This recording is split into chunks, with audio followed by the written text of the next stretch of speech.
Hello everyone, my name is Nicoya and this is the Roland JX-305 and it is stone cold dead. So if we power it on, you can see that the beat light comes on in sort of a yellowish orange. This is because both the red and the green is on at the same time.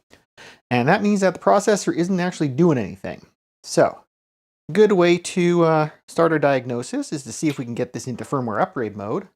Over here, we have the mute control button. We'll hold that down, and then we will tap, turn it on, and then tap the 3 hi-hat button. So, hold that down, we'll turn it on, and you'd think you have to wait a few seconds for this, but we'll see. There we go.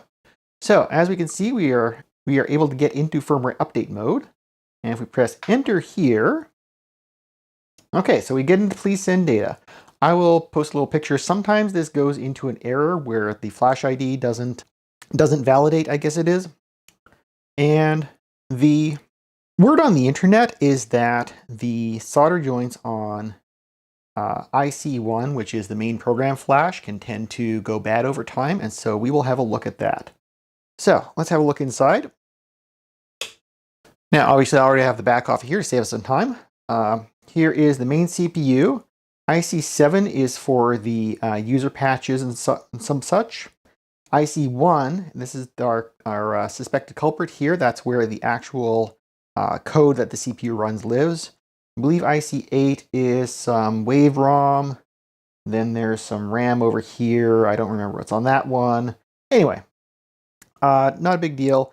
We're going to try to reflow the solder on this. So I'm going to move over to my microscope, and I'm trying to figure out if I have enough space to slide that under the microscope. I think I'm going to have to turn it around.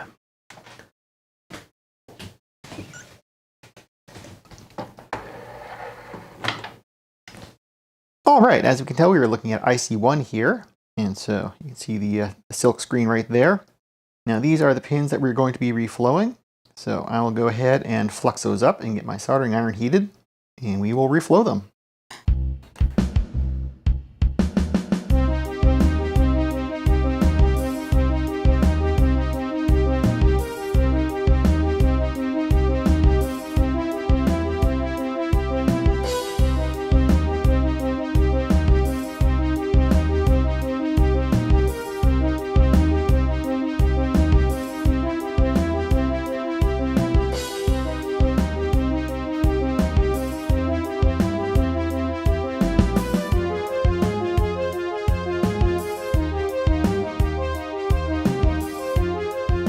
So the reflowing looks a little something like that. I'm going to continue without a camera blocking one of the eyepieces in my microscope. All right, this is actually IC8 here. It's right next door. And I was poking around here just checking the pins. And I think some of these, let's see if I can find it again. Some of these were looking a little bit like they were loose, so.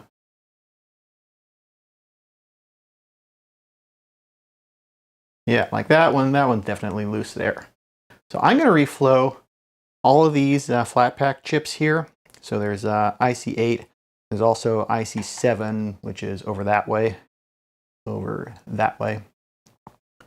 I think that will improve our reliability, both on reading the ROM data, which is IC8, as well as the user programs, which is IC7. And if you want to see, so this is before I cleaned up the flux here. And if we push on one of these pins, yeah, it's not moving anywhere. And then up here is after I clean off the flux. And again, if we push on, let me focus that a little bit. If we push on one of these pins, not moving anywhere.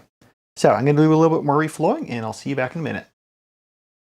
All right, so that is all our soldering done. So I reflowed IC1, which is our main culprit here. Also reflowed IC8 and IC7 because they had some loose pins. I checked the RAM chips. They all looked really solid. The pins on the main CPU, I checked some on this chip here, which is probably the DSP. Didn't even bother looking at that chip because they're probably fine. I think since these have a higher lead, a little bit more flexible, they probably got soldered fine in the initial manufacturing. So let's flip this over and see how it wakes up.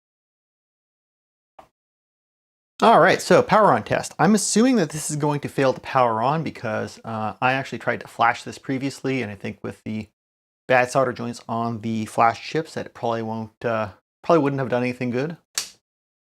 So yeah, so we're still in brain dead mode. So let's go to our mute control and flip that on, and then hit the 3 hi-hat button. Let enter, check flash ID, please send data. So let me hook up my laptop. Now this part was failing before because the flash chip was, or presumably because the flash chip was not communicating properly with the CPU. So let's see what it does now. Maybe error Fleming. Okay. This happened before. I think I just need to reboot it and try again. All right, that's looking better this time. So we'll give it this a minute and I will fast forward this for you. Perfect. So previously this was giving me a checksum error and now it is not. So I just need to send the rest of these. How many files do we have here? 16 files. So I'll be back in a while. All right, last part. Let's see how we do. Yeah, there we go. So those are all the parts. All right, so the manual doesn't actually say much about what to do after sending all the files. The total checksum is ACBD, which matches the README file, so I guess that's fine. So I'm just going to try and reboot this and see what happens.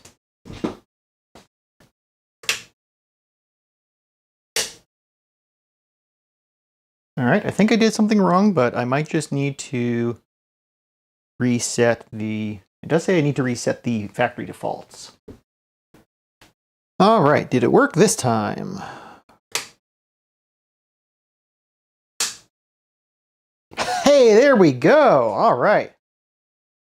So we are up and running. So what had happened there is I had accidentally bridged 2 of the pins when I was reflowing stuff. And I think it managed to bridge them in such a way that the checksum in all the parts managed to still match. Obviously, it's not a very sophisticated algorithm. But that's why the flashing worked, but the booting didn't, because, you know, obviously the actual data was scrambled, but now it's not, and it's running, and I am really happy. So let me hook up a speaker, and I will play some music for you as a little reward. And of course, by play some music for you, I mean play one of the built-in patterns, because quite frankly, I'm tired.